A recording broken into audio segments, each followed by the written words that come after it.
শেষ পর্যন্ত বাংলার মুখ্যমন্ত্রী মমতা ব্যানার্জির দাবি মান্যতা পেল। শুক্রবার 25শে জুলাই সকালে অঞ্জলি শীলের হাতে অসম ট্রাইব্যুনালের জারি করা এনআরসির নোটিশ পৌঁছে গেল।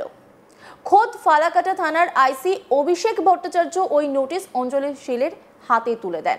যদিও এখনো ওই নোটিশের সত্যতা নিয়ে সংশয় রয়েছেন ওই গৃহবধূর স্বামী নিত্যশীল ও তিনি নিজে। 22শে জুলাই নবান্নে এক সাংবাদিক সম্মেলন করে কোচবিহারের দিনহাটার বাসিন্দা উত্তম ব্রজবাসীর পর অঞ্জলি শীলের এনআরসি সংক্রান্ত বিতর্কিত নোটিশের বিষয়টি প্রকাশ্যে এনেছিলেন মুখ্যমন্ত্রী মমতা ব্যানার্জি। আলিপুরদুয়ার ও কোচবিহার জেলা প্রশাসনের দাবি, যেহেতু নোটিশটিতে থানার নাম ফালাকাটা হলেও জেলার নাম কোচবিহার লেখা ছিল, তাতেই অঞ্জলি শীলের প্রকৃত ঠিকানায় ওই নোটিশ পৌঁছতে মাঝের কয়েকটি দিন দেরি হয়ে গিয়েছে।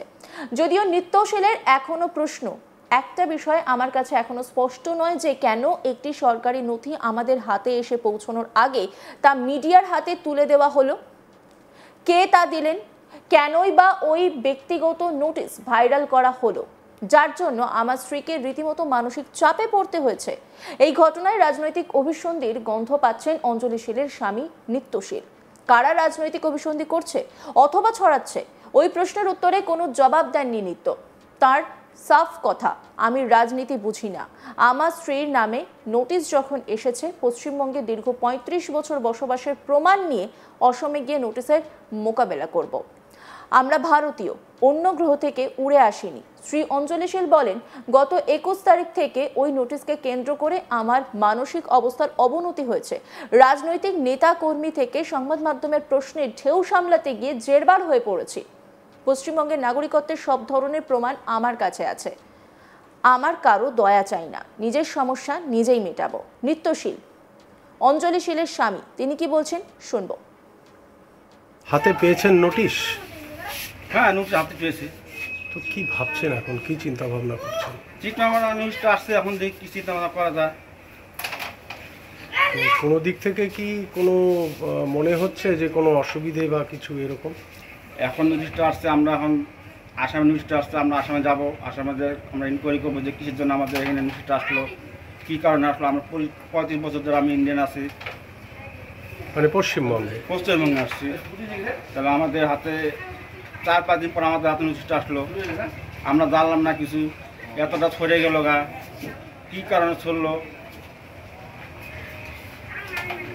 আসামে যাবেন তার মানে?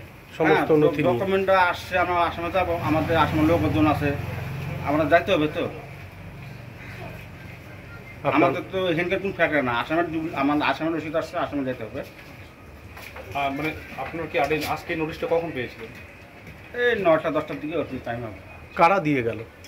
ফালাকাটা থানার থেকে আসছিল আর জেলা অফিসার আসছিল।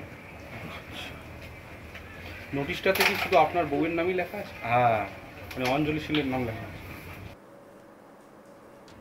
যদিও ওই নোটিশ ঘিরে শুক্রবার রাজনৈতিক চাপানোতর শুরু হয়েছে। ফালাকাটার বিজেপি বিধায়ক দীপক বর্মন বলেন, একটা নোটিশ সঠিক ঠিকানায় পৌঁছে দিতেই যখন জেলা প্রশাসন 4 দিন কাটিয়ে দিল, তার থেকে প্রমাণ হয় যে তৃণমূল সরকার ঠিক কোন গতিতে চলছে। আর এতটুকু জোর দিয়ে বলতে পারি, জটেশ্বরের গৃহবধূর নোটিশ নিয়ে অযথা জলঘোলা করার চেষ্টা করছে তৃণমূল। উনি ভারতীয় এবং রাজ্যের স্থায়ী বাসিন্দা, তাই তার কোনো সমস্যা হবে না। দীপক বর্মন বিজেপি বিধায়ক, তিনি কি বলছেন শুনবো। অঞ্জলি শীলের চিঠি অঞ্জলি শীলের বাড়ি পৌঁছল না, তার আগেই মাননীয় মুখ্যমন্ত্রী সাংবাদিক সম্মেলন করলেন। এটাকে তারা কোন যুক্তিতে বৈধ বলে ভাবছেন? আর চিঠি আসতে আজকে 4-5 দিন সময় লাগলো কুচবিহার থেকে এখানে আসতে। তো এটা কি তারা ইচ্ছাকৃত দেরি করলেন ব্যাপারটাকে ঘোলাটে করবার জন্য, নাকি তাদের কর্মপদ্ধতি এরকম? মাননীয় মুখ্যমন্ত্রীকে অনুরোধ করব যে এই বিষয়টাও একটু তদন্ত করে দেখুন। আর অঞ্জলি শীলের বাবা মা, পরিবার পরিজন অনেকেই তারা আসামে থাকেন। ইতিমধ্যে তারা তাদের যে বিষয়গুলো আছে, যদি কোয়ারিজ থেকে থাকে, তারা সেগুলো ক্লিয়ার করেছেন। অঞ্জলি শীল মহাশয়ারও পর্যাপ্ত কাগজপত্র রয়েছে, সেগুলো নিয়ে বিশেষ চিন্তার কোনো কারণ নেই। এবং সবচেয়ে দুর্ভাগ্যজনক যেটা, মাননীয় মুখ্যমন্ত্রী সাংবাদিক সম্মেলন করতে গিয়ে বললেন যে ভারত ভাগ হবে, তাহলে কি মাননীয় মুখ্যমন্ত্রী ভারত ভাগ করার চক্রান্তে লিপ্ত আছেন? এর ব্যাখ্যা তাদের দিতে হবে। আর কোন পালাটিয়া কোথায় এসে সাংবাদিক সম্মেলন করে কি বলে গেল তার জবাব দেওয়ার প্রয়োজন আছে বলে আমি মনে করি না। আর তারা যেটা বলছে সেখানকার পরিবেশ নিয়ে, এই ধরনের কথাবার্তা বলে পরিবেশ উত্তপ্ত করে লাভ হবে না।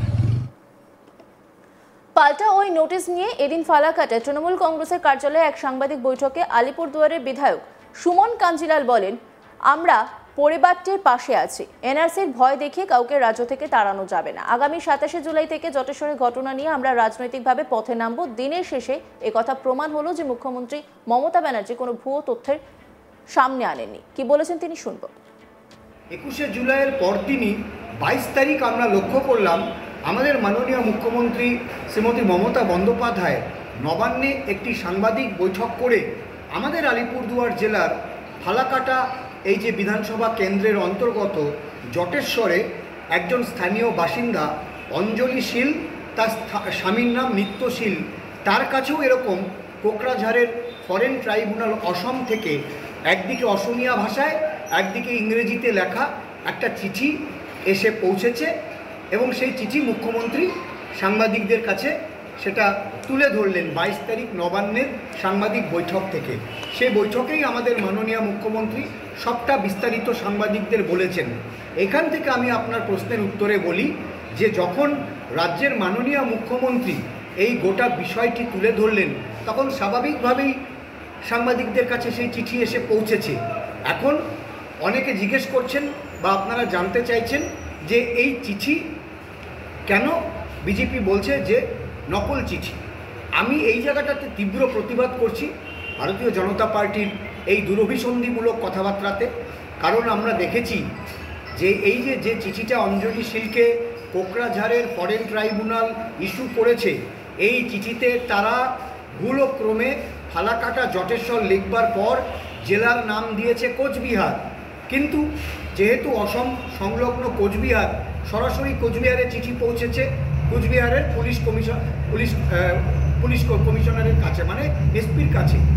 কোচবিহারের এসপি সেই চিঠি স্বাভাবিকভাবেই আলিপুরদুয়ারকে পাঠিয়েছে এবং স্বাভাবিকভাবেই তিনি উচ্চ পদস্থ আধিকারিকদের পাঠিয়েছে। আর স্বাভাবিকভাবেই পশ্চিমবঙ্গের কোনো বাসিন্দা ভারতবর্ষের নাগরিকের কাছে যখন বাইরের ফরেন ট্রাইব্যুনালের কোনো চিঠি আসছে তার এক কপি সর্বপ্রথম মুখ্যমন্ত্রীর দপ্তরে পৌঁছানো কথা। অন্যান্য খবরের আপডেটের জন্য অবশ্যই নজর রাখুন আজ তাক বাংলার ইউটিউব স্ট্রিমিংয়ে। লাইক, কমেন্ট, শেয়ার এবং সাবস্ক্রাইব করতে ভুলবেন না।